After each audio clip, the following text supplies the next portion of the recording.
শেখ সাদী ছিলেন বিখ্যাত কবি। তিনি সাদামাটা পোশাক পরতেন। একদিন তিনি রাজপ্রাসাদে যাচ্ছিলেন। তিনি এক মহৎ ধনী লোকের বাড়িতে আশ্রয় নিলেন। মহৎ লোকটি তাকে চিনতে পারেনি এবং তাকে সাধারণ মানুষ হিসেবেই সমাদর করলো। বাড়ির লোকেরাও তার সাথে ভালো ব্যবহার করলো না। কবি দুঃখ ভারাক্রান্ত মন নিয়ে মহৎ লোকটির বাড়ি ত্যাগ করলেন। কিছুদিন পর তিনি সেখানে এলেন রাজকীয় পোশাক পরে। এ সময় সে বাড়ির সকল লোক তাকে খুব সম্মান সমাদর করলো। তারা তাকে উন্নত খাবার পরিবেশন করলো, কিন্তু কবি তা খেলেন না। বরং তিনি খাবারগুলো প্যাকেটে রাখতে শুরু করলেন। এটা দেখে ধনী লোকটি অবাক হলেন। তিনি কবিকে রহস্যপূর্ণ ব্যবহারের কারণে জিজ্ঞাসা করলেন। তখন কবি বলল, এই খাবারগুলো আমার পোশাকেরই প্রাপ্য, আমার জন্য নয়।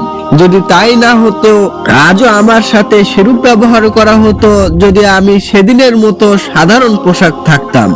ধনী লোকটি সত্যি সত্যি এজন্য দুঃখিত হলো। তিনি কবির নিকট ক্ষমা চাইলেন। প্রিয় মুসলমান ভাই, কাউকে পোশাক দেখে বিচার করা উচিত নয়। দেখতে হবে তার ভিতরটা কেমন।